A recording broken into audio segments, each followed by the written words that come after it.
বিসমিল্লাহির রহমানির রহিম। পরম করুণাময় অসীম দয়ালু আল্লাহর নামে।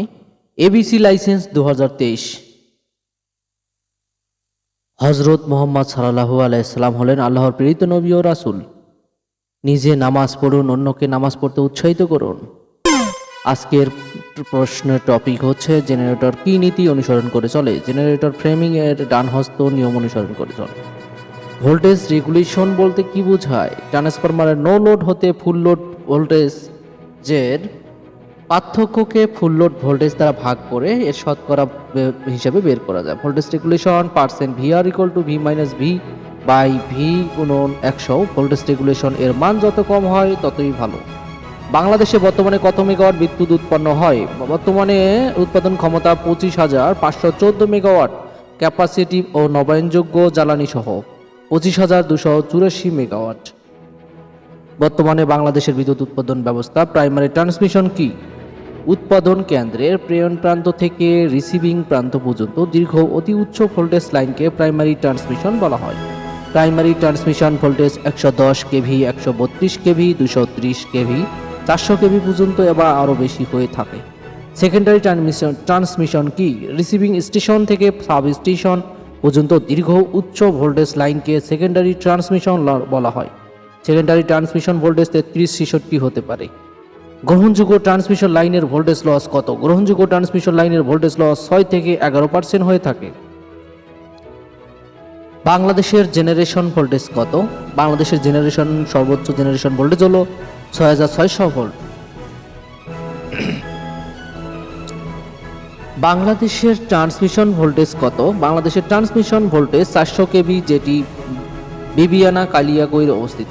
বাংলাদেশের সর্বোচ্চ transmission voltage 400 kV, Bibiyana Kaliakair অবস্থিত সেখানে। বাংলাদেশের প্রাইমারি ডিস্ট্রিবিউশন ভোল্টেজ কত? বাংলাদেশের প্রাইমারি ডিস্ট্রিবিউশন ভোল্টেজ হচ্ছে 11 কেভি, 6.6 কেভি, 3.3 কেভি ইত্যাদি। ডিস্ট্রিবিউশন লাইনের ভোল্টেজ লস কত পর্যন্ত গ্রহণযোগ্য? ডিস্ট্রিবিউশন লাইনের ভোল্টেজ লস লাইন ভোল্টেজের 1% গ্রহণযোগ্য। ট্রান্সমিশন ও ডিস্ট্রিবিউশন লাইনের জন্য কপার অপেক্ষা সিএসআর তার ব্যবহার করা হয় কেন? সমান রোধ সম্পূর্ণ কপারের তুলনায় সিএসআর কন্ডাক্টরের ব্যাস বেশি কিন্তু ওজনে হালকা। এছাড়াও সর্বোচ্চ টান সহন ক্ষমতা কপারের তুলনায় বেশি। এজন্য ট্রান্সমিশন ও ডিস্ট্রিবিউশন লাইনের জন্য কপার অপেক্ষা সিএসআর তার ব্যবহার করা হয়। ট্রান্সমিশন লাইন আর্থ করা হয় কেন? বজ্রপাতের ফলে অথবা অন্য কোনো অস্বাভাবিক পরিস্থিতিতে ইনসুলেশন ব্রেকডাউন হতে পারে।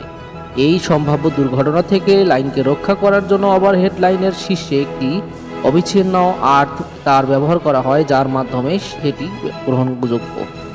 ওভারহেড লাইনের জন্য সাধারণত কি কি কানেক্টর ব্যবহার করা হয়? Steel coat, aluminium, copper. Overhead লাইনের জন্য সাধারণত যেসব তার ব্যবহার করা হয়: কপার ব্যবহার করা হয়, অ্যালুমিনিয়াম ও গ্যালভানাইজড স্টিল কন্ডাক্টর। এছাড়াও কতগুলো বিশেষ ক্ষেত্রে phosphorus, bronze, copper clad, cadmium, copper ইত্যাদি তার ব্যবহার করা হয়। ওভারহেড লাইনে কি কি ইনসুলেটর ব্যবহার করা হয়? ওভারহেড লাইনে সাধারণত যেসব ইনসুলেটর ব্যবহার করা হয় সেই সব ইনসুলেটরের মধ্যে shackle insulator, pin insulator, suspension insulator,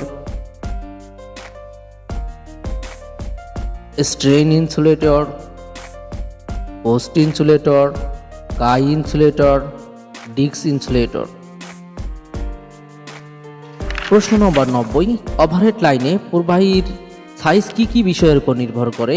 যেসব বিষয়ের উপর নির্ভর করে সেগুলো হচ্ছে লাইন ভোল্টেজ, কারেন্ট পরিবহন ক্ষমতা, পরিবাহীর টান সহন ক্ষমতা, লাইনের দৈর্ঘ্য, লোডের পাওয়ার ফ্যাক্টর।